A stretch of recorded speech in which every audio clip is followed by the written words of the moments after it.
What if a legendary hidden kingdom existed, one so secret that only the enlightened could find it? Many believe Shambhala, the lost paradise of Tibetan Buddhist lore, is more than a myth. But here's where things get even stranger.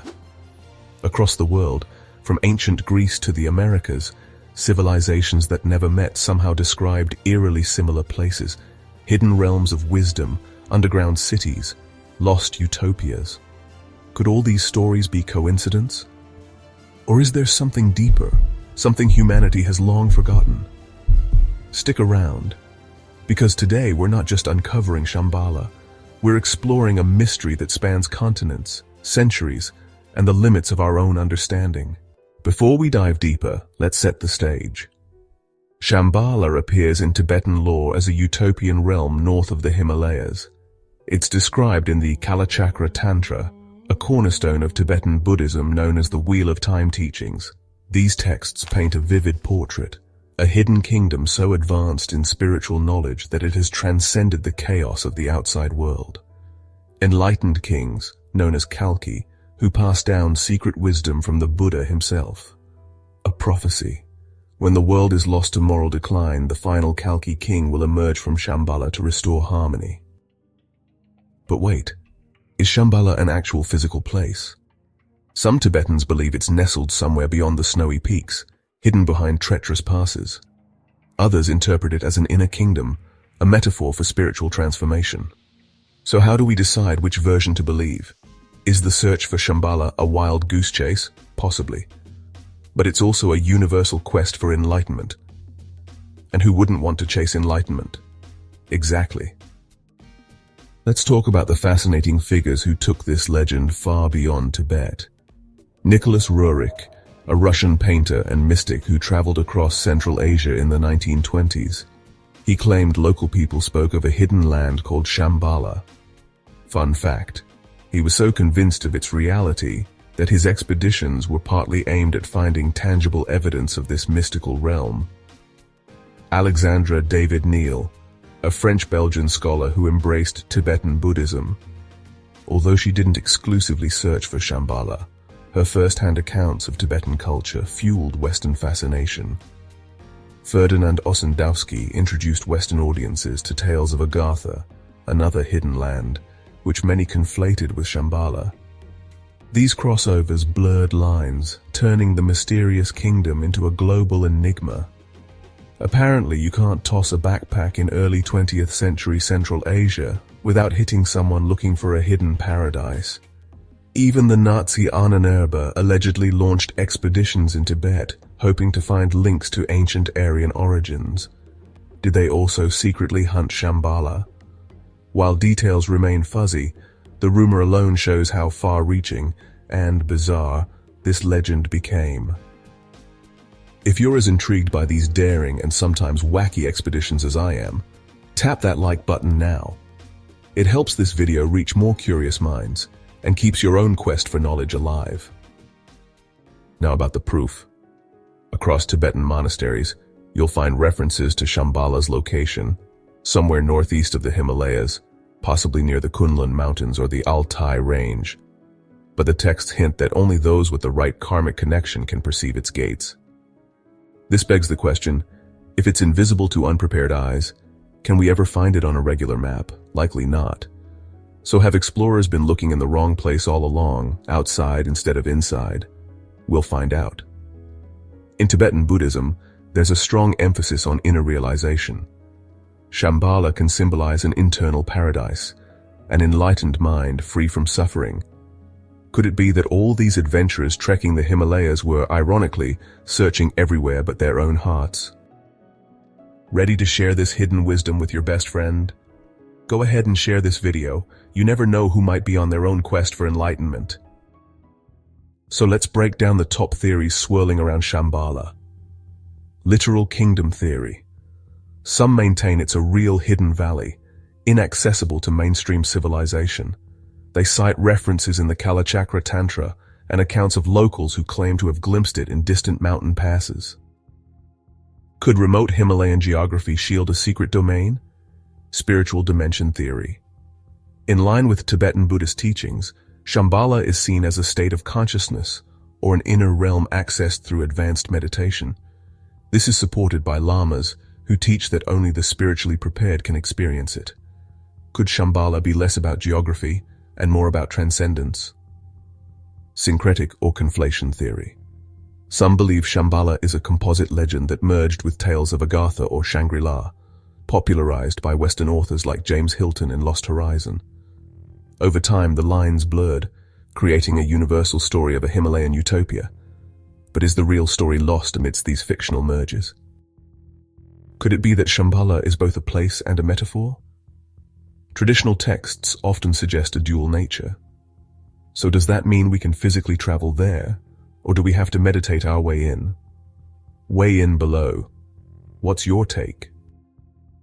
If you're enjoying this deep dive into Tibetan Buddhism and hidden kingdoms, subscribe now and enable notifications, because we're uncovering more mystical realms in upcoming episodes.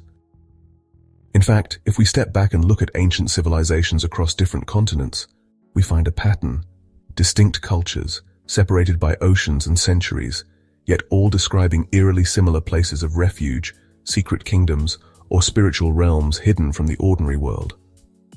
Let's take a look at some of the most striking examples, starting with Number 1. Ancient Greece Hades, the underworld of departed souls, and Hyperborea, a paradise beyond the north wind. No evidence connects these Greek myths to Tibetan Shambhala, yet they share the concept of another realm, one hidden, inaccessible, and infused with mysterious energies. Number 2. Ancient Rome, Plutonic underground cities. Influenced by Greek philosophy, Roman Platonists mused about advanced subterranean civilizations. Despite trade routes with India, there's no known direct link to Shambhala. Still, the parallels are uncanny. An advanced people beneath our feet? Number 3. Native American tribes, Hopi and Cherokee. Hopi oral histories speak of emerging from an underground world after cataclysms, much like a sheltered haven. Cherokee legends recount little people dwelling in hidden subterranean realms. Again, an echo of a secret place shielded from ordinary eyes. Number 4. Mesoamerica, Maya and Aztec caves of origin. The Aztecs believed their ancestors emerged from Chicomozdok, the 7 caves of origin. For the Maya, Xibalba was an underworld realm presided over by death gods, accessible only through sacred caves. No known link to Tibet, yet the shared motif persists. Number 5. South America, El Dorado and Acacor. El Dorado, a mythical city of immense wealth, hidden away in the jungle, much like a lost kingdom that only the worthy might discover. Acacor, a modern and disputed tale of an underground city. While likely a hoax, it channels that enduring theme of an elusive subterranean paradise. Number 6. Nordic and Germanic, Svartalfheim and Hollow Earth. Svartalfheim, the Norse realm of dwarves, hidden beneath the earth, rich in magical craftsmanship. Later, Hollow Earth theories in Germany speculated about entire civilizations living within Earth's crust. Some fringe theorists even connected Shambhala to these Hollow Earth ideas. Now here's the kicker. All these stories, a Greek underworld, a Roman concept of hidden cities, Hopi emergence myths, Aztec cave origins, fabled El Dorado, and the Norse dwarven realm arose in completely different epochs and locations. They each conjure a secluded place of wonder or refuge, whether physical or spiritual. Did humanity's collective subconscious dream these realms into existence? Or are we tapping into some long-lost truth echoing across cultures? Could there be a grain of shared reality beneath all these legends? Each culture's myths sprang up independently, so it's easy to dismiss them as coincidence. But with so many independent accounts of hidden worlds and mystical paradises, could we be overlooking something profound? What do you think? If so many societies across space and time hold on to the idea of hidden realms, be they beneath the earth, beyond a distant mountain range, or on another plane altogether, perhaps there's a deeper meaning to this collective human narrative. Is it merely an ancient coping mechanism, or does it point to a secret dimension waiting for us to rediscover? So, we've seen how myths of hidden realms echo across cultures: Greek, Native American, Mesoamerican, and beyond. But what about those who claimed in modern times to have followed these whispers into the far corners of the earth? Let's meet 2 fascinating figures who sought, and believed they might find the legendary kingdom of Shambhala. Nicholas Roerich, a Russian artist, mystic, and theosophist, embarked on an ambitious expedition across Central Asia from 1926 to 1928. His mission? To find Shambhala, not as a metaphor, but as a literal hidden kingdom. Roerich traveled through Tibet, Mongolia, and the Altai Mountains, carrying not just scientific equipment, but a profound spiritual conviction. According to his accounts, he encountered Tibetan lamas who encouraged his belief in Shambhala's existence, though they offered no verifiable directions. Ultimately, Roerich never produced concrete proof. No photographs, no artifacts. Nonetheless, his journals and artworks about his journeys captured the imagination of esoteric circles worldwide. His so-called failures didn't deter him. Instead, Roerich's tales influenced New Age interpretations of Shambhala, melding it with Western mysticism and theosophy. Did he find something intangible, a spiritual connection, rather than a physical city? That question remains as enigmatic as the land he sought. Before Roerich took to the mountains, Ferdynand Ossendowski, a Polish explorer and writer, ventured across Mongolia from 1920 to 1922.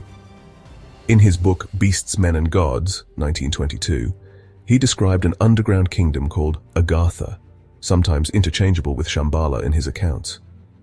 Mongolian lamas supposedly revealed to him that beneath the Gobi Desert lay a vast, enlightened realm, hidden from ordinary eyes. Ossendowski's written claims sparked widespread fascination in the West, giving rise to further Agartha-Shambhala lore. As with Roerich, tangible proof eluded him.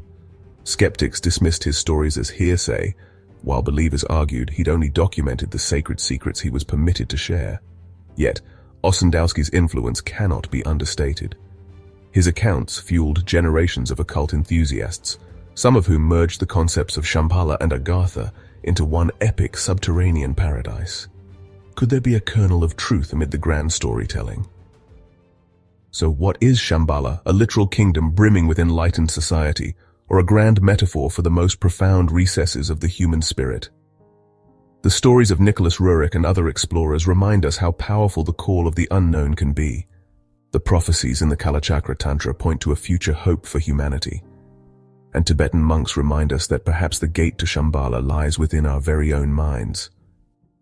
Ultimately, the legend of Shambhala endures because it speaks to a universal longing, peace, unity, and wisdom in a world often marred by chaos.